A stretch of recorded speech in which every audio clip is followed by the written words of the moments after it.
Shavkat Mirziyoyev Eron portidagi portlash yuzasidan mamlakat prezidentiga ta'ziya maktubi yo'lladi. Assalomu alaykum aziz muxlis.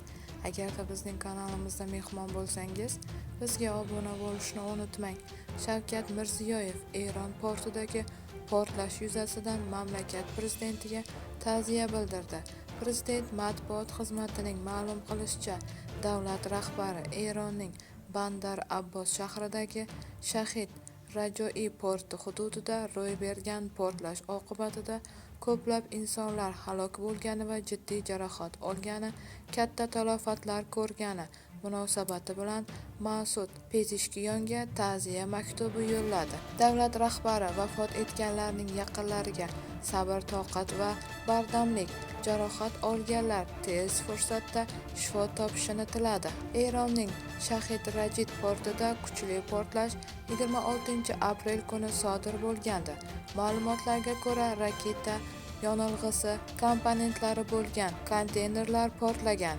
Buning oqibatida vafot etganlar 25 nafarga yetdi. Jarohatlanganlar soni esa 1139 kishini tashkil qilmoqda. Yana 6 kishi bedarak yo'qolgan. Port joylashgan Hormozgan viloyatida 3 kunlik motam e'lon qilindi. Shahid Rajoi porti Eronning eng yirik va markaziy Osiyoga kirishdagi muhim dengiz portlaridan biridir. Mazkur Osiyo davlatining ko'pchilik dengiziga chiqish yo'llariga ega emasligi sabab ular o'z tashqi savdosi uchun Eron portidan, jumladan Shahid Rajoi portidan foydalanadi. Ushbu portda mamlakatdagi konteynerli yuk tashishlarning deyarli 80% amalga oshiriladi, deyiladi xabarda. Bu xabarni barcha yaqinlarimizga jo'natib qo'yamiz hamda videomiz ostida bir dona like tugmasini bosishni unutmaymiz.